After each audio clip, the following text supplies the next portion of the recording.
Hello everybody, welcome back to Career launcher.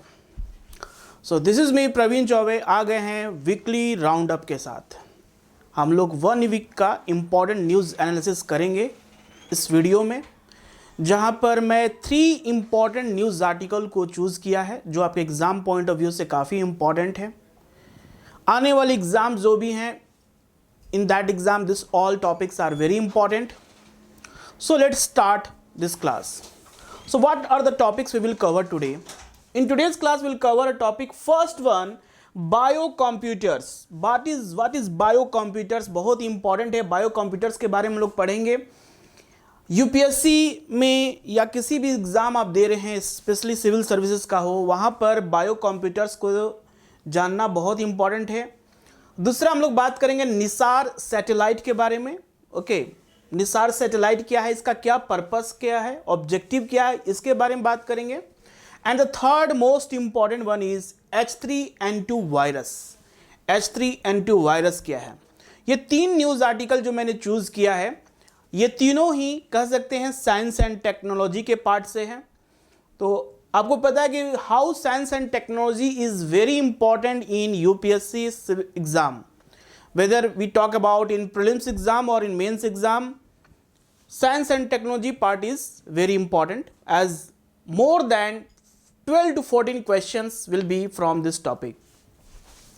तो start करते हैं बायो कंप्यूटर से। पहला हम लोग बात करेंगे bio computer. So what is called bio computer? नाम से ही कुछ पता चल रहा है कि कंप्यूटर है। बायो मतलब कि this is what living beings का कुछ ना कुछ लिंकेजेस है, ठीक है, कंप्यूटर के साथ कुछ लिंकेजेस, उसको हम लोग कहेंगे बायो कंप्यूटर्स। तो जैसा कि आप इमेज में देख रहे हैं कि ये इमेज में एक बनाया गया है कि एक ब्रेन के बारे में दिखाया गया। एक ब्रेन है और लाइक मदरबोर्ड में बहुत सारे वायर से कनेक्ट किए गए हैं। तो ऐसा ही कुछ एक बायो कंप्यूटर का एक ओवरऑल जो एनालिसिस होगा वो इसी के आसपास कहीं ना कहीं होगा, ठीक है। तो स्टार्ट करते हैं। पहला चीज़ है कि ये न्यूज़ में क्यों रहा, बायो कंप्यूटर्स अभी न्यूज़ में रहा, तो न्यूज़ में क्यों रहा? So recently scientist at Johns Hopkins university, कहाँ के? जॉन्स हॉपकिंस यूनिवर्सिटी, यूएस का एक यूनिवर्सिटी है, recently outlined a plan for a potentially revolutionary new area of research called organoid intelligence. ठीक है, underline the word organoid intelligence. कभी exam में directly इससे भी क्वेश्चन आ सकता है, व्हाट इज ऑर्गेनॉइड इंटेलिजेंस, ठीक है, क्योंकि ये somewhere a very similar to artificial intelligence, ठीक है, organised intelligence which aims to create bio computers. Okay, तो रिसेंटली जॉन्स हॉपकिंस यूनिवर्सिटी में रिसर्च हुआ है, पता गया है कि रिसर्च ऑर्गेनाइज्ड इंटेलिजेंस को यूज करके हम लोग बायो कंप्यूटर बना सकते हैं, ठीक है। और ये बायो कंप्यूटर बनाने का पर्पस क्या है, what is the need of for making such bio computers? So इसमें क्या होगा टोटल इस सारी चीजों में, in this brain cultures grown in the lab. What is brain cultures? Basically cells of brain, जो हमारा ह्यूमन बींग्स का ब्रेन का जो सेल्स है, स्टेम सेल्स है, उसको लैब में प्रिपेयर किया जाएगा, लैब में ग्रो किया जाएगा, are coupled with real world sensors and input output devices. या input output devices means electronic devices है। मतलब कहने का मतलब कि you know a lot of challenges in front of the scientist to identify a human behaviour, to identify a different types of diseases that affected a brain। उसके लिए बहुत सारे रिसर्च हो रहे हैं और इन सारे रिसर्च में देखा गया है क्या कि they not able to successfully found a result. तो उस केस में बायो कंप्यूटर्स का हेल्प लिया जाएगा, जिससे कि हम डिफरेंट जो हमारा about the brain, okay, about the diseases related with the brain and behaviour, human behaviour, cognitive, everything that we will able to understand in a more proper manner। तो in this क्या होगा, brain cultures grown in the lab are coupled with real world sensor and input output devices। आगे बढ़ते हैं, what are organoids? तो एक हम लोगों ने बात किया कि ऑर्गेनाइज्ड इंटेलिजेंस के बारे में बात किया, that is more similar to artificial intelligence। artificial intelligence के बारे में हमको पता है, it's like a machine learning है, okay, creating a such a system which can think like a human beings, which can take a decision like a human beings. जैसे हम लोग ह्यूमन बींग्स एक डिसीजन लेते हैं, प्लानिंग करते हैं, उस तरह से क्या मशीन एक ह्यूमन बींग की तरह सोच सकता है कि नहीं? Same way organised intelligence, okay, with the help of some organs, body जो हमारा ह्यूमन बींग्स का जो ऑर्गन से उसके रेप्लिकेट कुछ बनाकर हम किसी चीज़ों को आइडेंटिफाई कर सकते हैं, किसी डिजीज के ऊपर एक स्टडी कर सकते हैं। तो यहाँ पर बेसिक आइडिया क्या है कि ह्यूमन ब्रेन का यूज किया जाएगा, ठीक है, उसके सेल्स को यूज किया जाएगा and with the help of this cells we able to identify a different types of diseases and about the human behaviour, ठीक है। सो व्हाट आर ऑर्गेनाइड्स, यहाँ पर ऑर्गेनाइड्स इंटेलिजेंस है वो होता क्या है, ऑर्गेनाइड्स मतलब हो गया in a quest to develop system that are more relevant to humans, okay, वैसे सिस्टम को बताना जो कि more relevant to humans. Scientist are building 3D culture, बहुत इंपॉर्टेंट है ये कीवर्ड है 3D कल्चर्स, एक हो गया 3D प्रिंटिंग जैसे होता है 3D culture brain tissues in the lab also called brain organoids. ये brain organoids means brain cells को यूज करके, ब्रेन को सेल को यूज करके हम लोग एक इंटेलिजेंस एक डिवाइस के साथ फिट करेंगे। So organoids are lab grown tissues that resemble organs. तो डिफरेंट टाइप्स ऑफ ऑर्गन्स होते हैं जो लैब में हम लोग प्रिपेयर करते हैं, जैसे कि आप देख सकते हैं यहाँ पर brain organoids, about the cells of brain use को ब्रेन ऑर्गेनॉइड्स बन सकता है। देन लंग ऑर्गेनॉइड्स, यहाँ पर लंग ऑर्गेनॉइड्स भी बन सकता है जिससे कि हम लोग लंग कैंसर्स और लंग से रिलेटेड जितने भी डिजीजेज हैं वो सारे आइडेंटिफाई कर सकते हैं। किसी पॉल्यूटेंट है जो एयर पॉल्यूशन है, कोई पॉल्यूटेंट ऐसा है जो कि क्या ह्यूमन बींग पे अफेक्ट करेगा, with the help of this lung organoids we able to identify. Then liver organoids, about the every property of the liver के बारे में जान करेंगे। तो ये सारे चीज आप देख रहे हैं ऑर्गेनाइड से, जहां पर बॉडी के जो हमारे ह्यूमन ऑर्गन्स के जो सेल हैं उनको यूज करके एक उनका कह सकते हैं कि रिजेंबल ऑर्गन्स को बनाना and study on that, okay, कि वो सारी चीजों को हम लोग एक जो बॉडी में स्टडी नहीं कर पाते प्रॉपर्ली उस चीज को स्टडी करना। ना यहाँ पर क्या, this mini brains with a size of up to 4 millimetre are built using human stem cells. क्या ह्यूमन स्टेम सेल्स को यूज करके बनाया जाएगा mini brains and capture many structural and functional feature of a developing human brain. तो human brain को study करना आज के टाइम में भी बहुत चैलेंजिंग है, ओके। साइंटिस्ट क्या यूज करते हैं, they using a rat, okay, rat को यूज करते हैं, उसके ब्रेन को निकाल कर स्टडी करते हैं to identify what behaviours human beings are showing. तो वो एक प्रॉपर स्टडी नहीं हो पाता, रिजल्ट नहीं दे पाता बिकॉज ऑफ वेरी कॉम्प्लिकेशंस है ह्यूमन बिहेवियर्स के लेकर। तो इसलिए ह्यूमन बिहेवियर को प्रॉपर स्टडी करने के लिए एक ये नया मतलब तरीका ढूंढा गया है, ठीक है। आगे बढ़ते हैं, यहाँ पर क्या है, what is the new bio computer. तो ये बायो कंप्यूटर होता क्या है, अभी तक हम लोग ने समझ लिया कि बायो कंप्यूटर में ऑर्गेनाइड इंटेलिजेंस को यूज करके हम लोग बायो कंप्यूटर्स को बनाएंगे, मींस रिजेंबल ऑर्गन्स, हमारे रिजेंबल ऑर्गन्स को यूज करके इनपुट आउटपुट डिवाइस में फिट करके we able to identify and we get a desired result. So what is the new bio computer, researchers plan to combine brain organoids, okay. अब researchers क्या plan कर रहे हैं, they combined brain organoids with the modern computing method using machine learning to create a bio computer. जैसे मैंने बताया कि brain ऑर्गेनाइड्स को यूज करके, मशीन लर्निंग को यूज करके they will create a bio computer, ठीक है। They will grow organoids inside structure with multiple electrodes, that electric impulse जो भी जाएंगे ट्रांसफर होंगे, that can record the firing patterns of neurons and mimic sensory stimuli. Okay, so how our body responds when we touch a different types of stimuli, when we come in contact with different types of stimuli, so how our response, ठीक है, हमारा behaviour कैसा होता है different environments में, तो सारे चीज को स्टडी करने के लिए काफी हेल्पफुल होगा। Now the machine learning techniques will then be used to analyze the effect of neuron response pattern on human behavior or biology. जो भी स्टिमुलस है, फॉर एग्जाम्पल ह्यूमन बींग्स में कितने मतलब डिजिबल साउंड में वो इफेक्ट हो सकता है, उसका ब्रेन इफेक्ट हो सकता है। तो ये सारी चीज़ को स्टडी करने के लिए एक ह्यूमन को ethically it is not good to किसी लाइव पर्सन को रख कर उसको स्टडी किया जाए। तो इस ब्रेन को हम लोग यूज़ करके उस सारी चीज़ों को हम लोग आइडेंटिफाई कर सकते हैं, डिफरेंट बिहेवियर्स और बायोलॉजिकल पैटर्न क्या हो रहा है शरीर के बॉडी के अंदर में, वो सारी चीज़ को हम लोग जान सकते हैं। Now scientist have already grown human neurons on a micro electrode array and trained them to generate electrical activity similar to what electrons would generate while playing table tennis. Okay, so this is how scientists already done little bit experiment to find out ki what are the things happened with the human body, inside human body, and how person's behavior change with the change in stimuli in the environment. Okay, तो ये biological computing via organoid intelligence word बहुत important है, उसको याद रखना है, ठीक है। आगे बढ़ते हैं, व्हाट आर द यूजेस, इसका क्या हम लोग यूज कर सकते हैं, बायो कंप्यूटर का यूज क्या कर सकते हैं। तो पहला है कि this bio computer like human brains can be used for complex information processing, complex information processing like decision making, okay, immediately you have to take a decision, okay, how you react when a situation, very new situation in front of you, so how you will react, okay, so in that case a complex information processing के case में this will be a very useful, okay, to identify कि human brain कैसे काम करता है. This organoids can reveal the biological basis of human cognition, learning and memory. जो psychology में हम लोग पढ़ते हैं about the cognition, learning, memory, okay, short term long term memories में कितना चीजें हम याद कर सकते हैं, लर्निंग में क्या क्या प्रोसेस होते हैं, ये सारे चीज हम लोग ऑर्गेनाइड्स को यूज करके हम लोग बायोलॉजिकल बेसिस पे हम लोग ये आइडेंटिफाई कर सकते हैं. Okay, they can help in drug development and in decoding the pathology of degenerative disease such as Parkinson's disease and microcephaly. Okay, microcephaly, तो ये कुछ ऐसे डिजीज हैं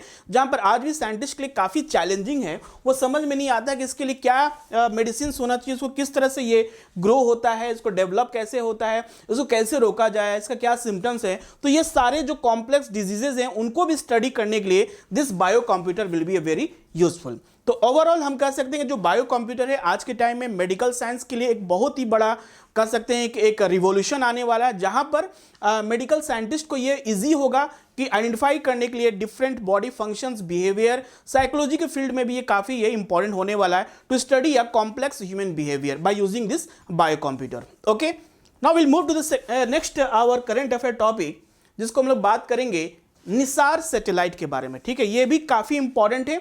एग्जाम में काफी सारे क्वेश्चन सैटेलाइट के ऊपर से पूछे जाते हैं. आप देखोगे हर साल एग्जाम में 1 और 2 question be from satellite. So why it was in news में क्यों था?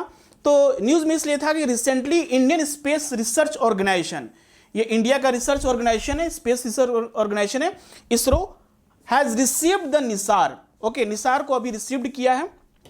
Okay, so what is the full form NISAR? NISAR का अगर फुल फॉर्म आप याद रखते हैं तो आपको पता चल जाएगा इसमें टू इंपॉर्टेंट स्पेस एजेंसी, जो वर्ल्ड के 2 इंपॉर्टेंट स्पेस एजेंसी है. वन है हमारा इंडिया का जो है इंडियन स्पेस रिसर्च ऑर्गेनाइजेशन, और दूसरा है नासा, यूएस का. ठीक है, NASA and ISRO. Synthetic aperture radar, synthetic aperture radar एक रडार है जो कि पूरे अर्थ को आइडेंटिफाई करेगा, पूरे अर्थ को स्टडी करेगा, और ये एक बिल्कुल एक कोलैबोरेशन है 2 कंट्रीज के साथ साथ टेक्नोलॉजी के फील्ड में, जहां पर 2 country will come together and they will give more input and data about what is happening on the earth surface because of climate change, global warming की वजह से. ठीक है, फॉरेस्ट फायर्स हो रहे हैं, बहुत सारी चीजें ऐसी रीजन है जो इसको आज भी आइडेंटिफाई करना हमारे लिए काफी डिफिकल्ट है. So this Nisar satellite will be a very useful. Now बात करते हैं what is Nisar mission. Mission क्या है, ये पूरे मिशन के बारे में जानेंगे. सो निसार जी ने अर्थ ऑब्जर्वेशन सैटेलाइट. सबसे पहले तो बात करेंगे जो ये सैटेलाइट है वो किस तरह का सैटेलाइट है. ये अर्थ ऑब्जर्वेशन सैटेलाइट है. देखिए, कम्युनिकेशन सैटेलाइट होता है, एक होता है अर्थ ऑब्जर्वेशन सैटेलाइट. तो अर्थ ऑब्जर्वेशन सैटेलाइट का मतलब ये हो गया कि जो कि अर्थ को ऑब्जर्व करेगा about the sea surface temperature, okay, global warming के बारे में, फॉरेस्ट फायर, सॉइल्स के बारे में, वेदर कंडीशंस के बारे में, ओके, साइक्लोन का फॉर्मेशन कैसे हो रहा है, ये सारी चीज़ों को जो एक्सट्रीम वेदर इवेंट्स है उनको स्टडी करने में काफ़ी काम देगा. Nisar is an earth observation satellite that stand for NASA ISRO synthetic aperture radar. So full form is very important because in exam they can ask you full form कि what is the full form of Nisar satellite. Okay, now who developed, तो नाम में ही छुपा हुआ है, दोनों का jointly association with the National Aeronautics and Space Administration, जो कि नासा है, यूएस का स्पेस एजेंसी है, and space administration and the Indian space research organisation under the partnership agreement sign in 2014. 2014 में दोनों कंट्री के बीच में एक पार्टनरशिप एग्रीमेंट साइन हुआ, और उस साइंड एग्रीमेंट पे बेसिस पे 2 कंट्री साथ साथ काम कर रहे हैं, जो कि ये पता कर रहे हैं कि how they able to study the entire our earth planet. Okay, our earth planet को कैसे स्टडी किया जाए. तो ये देख सकते हैं सैटेलाइट जो है, एक तरह ये इमेज है सैटेलाइट का. ओके, दिस इज एंटीना लगा हुआ ऊपर में, and both this organization means work together. Now what is the function of Nisar? NISAR का फंक्शन क्या है, तो ये समझने वाली बात है यहाँ पर. ओके, जैसे कि आप देख सकते हैं इस इमेज में, ये पूरे अर्थ को पोल टू पोल रिवॉल्व करेगा. ठीक है, पूरे अर्थ को ये रिवॉल्व करेगा और डाटा कलेक्ट करेगा, और जिस डाटा से हमें ये पता चलेगा किस पार्ट ऑफ द अर्थ में साइक्लोन का फॉर्मेशन हो रहा है, सी सरफेस टेम्परेचर कैसा है, कहीं फॉरेस्ट फायर तो हो नहीं रहा. ठीक है, ऐसे सारी जो इन्फॉर्मेशन है जो कि एक बड़ा डिजास्टर को रोक सकते हैं, उसके लिए काफ़ी ये हेल्पफुल होगा. ठीक है, जिसमें बात करेंगे, it will scan the globe every 12 days. कुछ इंपॉर्टेंट डाटा होते हैं जो एग्जाम पॉइंट ऑफ से काफी इंपॉर्टेंट है, like in every 12 days over the course of its 3-year mission, 3 साल का ये मिशन है। याद रहे ये सब कुछ कीवर्ड्स हैं जो कि आपके एग्जाम में कंफ्यूजन कर सकते हैं। सो 12 डेज में ये पूरे ग्लोब को रिवॉल्व करेगा, ठीक है। 3 साल का मिशन है of imaging the earth land, क्या क्या करेगा, अर्थ का जो लैंड है टेरेस्ट्रियल पार्ट है उसको इमेजिन करेगा, ice sheets, melting of the glaciers and sea ice, okay, to give an unprecedented view of the planet. जो प्लैनेट का जो बेसिकली जो जहां पर एक प्रॉपर वे में हम लोग आइडेंटिफाई नहीं कर पाते हैं, साइमल्टेनियसली देख नहीं पाते कि एक साथ किस डिफरेंट पार्ट ऑफ वर्ल्ड में किस तरह का इफेक्ट हो रहा है ग्लोबल वार्मिंग का, सी सरफेस टेम्परेचर का, तो सारे इंफॉर्मेशन ये डाटा ये सैटेलाइट प्रोवाइड करेगा। It is expected to be launch in January 2024। तो ये कब लॉन्च होगा, अभी इसरो ने इसको रिसीव किया तो जनवरी 2024 में लॉन्च होगा। कहां से होगा, Satish Dhawan space research centre. Satish Dhawan space research centre into a near polar orbit, okay, into a near polar orbit. The satellite will operate for a minimum of the 3 years. It is a low earth orbit satellite observatory. देख medium अर्थ होता है, लो earth orbit होता है, medium earth orbit होता है। तो ये क्या होगा, this satellite will be we can see geostationary satellite है और 36,000 kilometre from the earth surface of the earth से ऊपर होगा and this will be revolve around low earth orbit, ठीक है। आगे बढ़ते हैं, what is the objective of this mission. Objective क्या है इस मिशन का, इस मिशन का ऑब्जेक्टिव जैसे हम लोगों ने अभी पढ़ा, it will observe sustainable change in earth surface, okay. Earth surface में क्या क्या चेंजेस हो रहे हैं because of the global warming, और कह सकते हैं डेजर्टिफिकेशन, सॉइल इरोजन हो रहे हैं, फ्लड्स हो रहे हैं, उससे क्या क्या change, helping researchers better understand the causes and consequences of such phenomena. How the causes and consequences of such phenomena. It will spot warning sign of the natural disaster, okay. Natural disaster का एक, जैसे मैंने बताया कि volcanic eruption कहीं हो रहा और कहीं अर्थक्वेक्स हो रहे हैं, कहीं लैंडस्लाइड्स हो रहे हैं, ठीक है। ये सारे के सारे इंफॉर्मेशन हमें एक साथ मिलेगा and that will be easy to control, okay, mitigate करने में हमारे लिए इजी होगा। रिलोकेट लोगों को, पीपल जो कि अफेक्टेड एरिया में हैं उनको रिलोकेट करने में अर्ली वार्निंग सिस्टम हमें मिल सकता है। The satellite will also measure ground water level, जो कि अभी सबसे बड़ा प्रॉब्लम है पूरे वर्ल्ड में इंक्लूडिंग इंडिया, क्राइसिस है, ठीक है, ग्राउंड वाटर क्राइसिस, तो उसको भी सॉल्यूशन के लिए काफी सैटेलाइट विल हेल्प करेगा। Track flow rates of glaciers and ice sheets, जो ग्लेशियर्स मेल्ट हो रहे हैं because of the global warming, और जिससे क्या हो रहा है कि सी लेवल राइज कर रहा है, मेनी रिवर्स के वाटर फ्लो में ज्यादा क्वांटिटी बढ़ रहे हैं जिससे फ्लड होते हैं, ठीक है। तो उस सारी चीजों पे ध्यान देगा and monitor the planet forest and agriculture regions which can improve our understanding of carbon exchange. जो कार्बन एक्सचेंज है, जो कार्बन सिंक और कार्बन सिक्वेस्ट्रेशन की बात करते हैं हम लोग कि we should increase the forest cover so that it absorb a good quantity of carbon dioxide from the atmosphere. तो उन सारी चीजों पे it will be very helpful. So ISRO will use Nisar for a variety of purposes. जो हमारे country का जो space research centre है, this will use Nisar satellite for variety of purposes like agriculture mapping, जो कि हमारे कंट्री के लिए सबसे इंपॉर्टेंट है कि नेट सोन एरिया इंडिया में कितने हैं, कहाँ कहाँ मतलब डेजर्टिफिकेशन हो गया, कहाँ पर सॉइल फर्टिलिटी डिक्रीज कर रहा है, ठीक है। तो वो सारी चीज को स्टडी करेंगे and monitoring of glaciers in the Himalaya, okay. Glaciers को, जैसे कि हमारे हिमालय में मैक्सिमम नदर्न प्लेन में जो रिवर्स ओरिजिनेट होते हैं, इंडस रिवर हो, गंगा, ब्रह्मपुत्रा, ये सारे रिवर्स क्या हैं, they are all originate from glaciers. तो इनके सारी स्टडी करने के लिए हेल्पफुल होगा। And landslides prone area and changes in the coast land. तो लैंडस्लाइड प्रोन एरिया कहाँ कहाँ होता है इंडिया में, like one is your Himalayan region में होता है और दूसरा कहाँ पर होता है, दूसरा आपका होता है वेस्टर्न घाट्स में, ठीक है। वेस्टर्न घाट्स में भी होते हैं। तो वेस्टर्न घाट्स और हिमालय रीजन में जो लैंडस्लाइड्स होते हैं जिससे कि काफ़ी रोड ब्लॉक्स हो जाते हैं, टूरिस्ट नहीं जा पाते हैं प्रॉपर वे में, हमारा ट्रेड रुक जाता है, उन सारी चीज़ों के लिए ये काफ़ी हमारा हेल्पफुल होगा।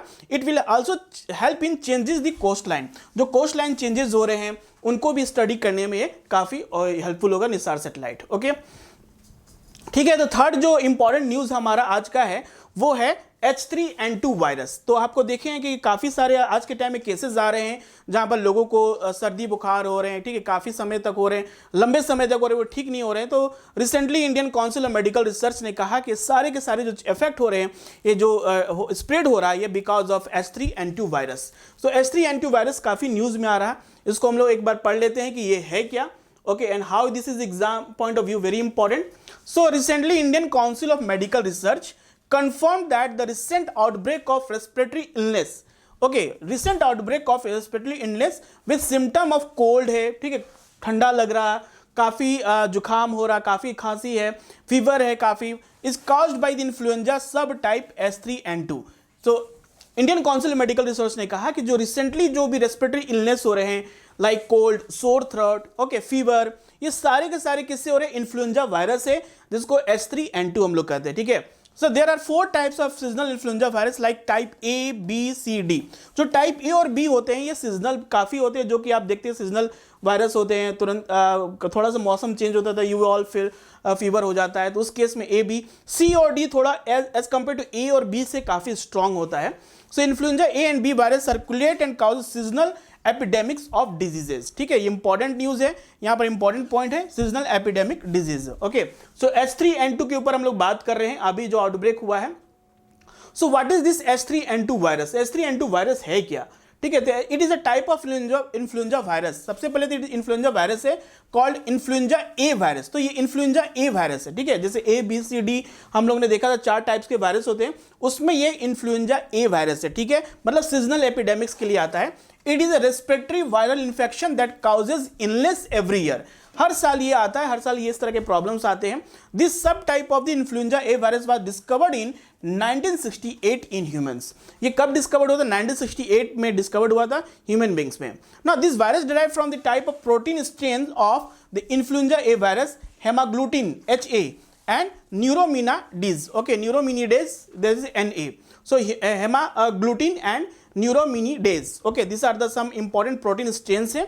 So this HA basically has over 18 different subtypes, each numbered H1 to H18। जो H1 और N देख रहे हैं, H और N जो आप 2 लेटर्स देख रहे हैं, उसका मतलब है हेमाग्लूटिन हो गया, एंड जो N है दैट स्टैंड फॉर न्यूरामिनिडेज है। सो H1 से लेके H18 तक होते हैं। Na has 11 different subtypes, each number N1 to N11। तो ये क्या है? H3N2 है, ठीक है, H3N2 है। तो ऐसे कॉम्बिनेशन अगर बनाएंगे तो काफी सारे मतलब वायरसेस के डिस्कवर हो सकते हैं। Now this H3N2 is a combination of 2 protein strain of the influenza A virus, influenza A virus के, ठीक है, इंपॉर्टेंट है ना। How it spread, very important to देखना कि स्प्रेड कैसे होता है। सो H3N2 इन हाईली कॉन्टिग्यूअस है, ठीक है, it is can spread from person to person, ठीक है, कहां से स्प्रेड होगा? By person to person when infected person, when you come in contact with infected person, तो ये काफी होगा। बाय टॉकिंग से भी हो, एग्जाम में आपसे पूछा जा सकता है कि which of the following is the reason for spread of this virus. So by बातचीत करने से भी ये काफी स्प्रेड होता है, खांसने से, ठीक है, आप कफ ले रहे हैं विदाउट टेकिंग कोई मतलब प्रिकॉशन लिए कर रहे हैं, तो छींकने से भी ये क्या होता है, काफी स्प्रेड होता है। सो थ्रू कॉन्टामिनेटेड सरफेस, कोई कॉन्टामिनेटेड सरफेस छूते हैं, उससे भी कोई इन्फेक्टेड पर्सन अगर छू लिया है, तो अगर वो उसको आप दोबारा छूते हैं तो उसमें हो सकता है। People who are high risk of complication like pregnant women, pregnant women को काफ़ी ज़्यादा इसमें वल्नरेबल हैं, उनको ज़्यादा ये जल्दी ये इफेक्टेड हो सकते हैं इस वायरस से। यंग चिल्ड्रंस हो सकते हैं जल्दी इफेक्टेड, ओल्डर एडल्ट हो सकते हैं, people with underline conditions, okay, जो भी पीपल के जो भी कंडीशंस हैं they are also more easily affected because of this virus, okay. ना सिम्टम्स जो है वो बहुत ही क्लियर हैं, जो कि सीजनल वायरस का जो सिम्टम्स होता है common, like it include cough, runny nose, congested nose, sore throat, headache, body ache, fever, chills, fatigue, diarrhoea, vomiting and breathness, this all are the symptoms, okay. Symptoms बहुत ही common है, अगर आपको symptoms थोड़ा सा भी इस फीवर से आप हुए होंगे तो आपको पता होगा। अनदर हेल्थ थ्रेट क्या कॉमन सिम्टम ये सारे बताएंगे। 86% patient suffer from high fever, जिसमें cough and respiratory problem resist for at least 10 to 12 days, 10 से 12 दिन तक ये डिजीज रहता है। Official issued high alert, some patient develop breathless, need oxygen support, कहीं कहीं ऑक्सीजन सपोर्ट की भी जरूरत पड़ सकती है। तो क्या क्या करना चाहिए इसमें? Wearing mask while going outside, जब भी आप बाहर जाए तो मास्क पहन कर जाएं। Washing hand and sanitising them regularly, every day you can wash your hand and sanitise करें। Avoiding crowded places and gathering, जहां पर क्राउडेड प्लेसेस उस जगह पे ना जाएं, ठीक है। Consulting doctor as soon as symptom develop, जब भी आपको ऐसे सिम्टम्स हो लगे 2-4 दिन तक कि आपके फीवर नहीं जा रहे तो you can just consult your doctor. Take ample rest, okay, जितना ज्यादा आप रेस्ट ले सकते हैं। डॉन्ट्स में क्या है? Taking over the counter medicine, okay, don't take counter medicine, ज्यादा मेडिसिन ना ले। Unnecessary use of antibiotic without doctor prescription, बिना डॉक्टर कहे हुए आप एंटीबायोटिक्स खाए जा रहे हैं, वो भी एक तरह का प्रॉब्लम है। Ignoring symptoms like shortness of breath and high temperature, okay, ऐसे अगर सिम्टम्स आते हैं तो इसको इग्नोर नहीं करना है, immediately you consult with the doctor, okay. तो ये सारे इंपॉर्टेंट सिम्टम्स है। इसमें एक और चीज हमें पूछना था, देखना था यहाँ पर कि how the treatment of the H3N2 virus, treatment क्या है? So regular over the counter medication for fever, cough, headache can be consume to relieve the symptoms. ठीक है, आप जो जैसे कि डोलो 650 mg काफ़ी चल रहा है, ओके, वो ले सकते हैं। ये सारे चीज मेडिसिन जो है। Annual flu shot for the influenza virus should be administered and taken around this time. So whatever symptoms you have, you just consult your doctor. Without consulting doctor I will not suggest you to go and medical hall से कोई भी आप medicine उठा कर खा लो, वो that avoid, उस चीज़ को अवॉइड करना है and directly consult to doctor, okay, before going to take any medicines. So this is all for today's news analysis. I hope this news analysis आपको काफ़ी सारी information मिले होंगे and that will helpful for your exam. Okay, thank you everybody. Goodbye. Take care.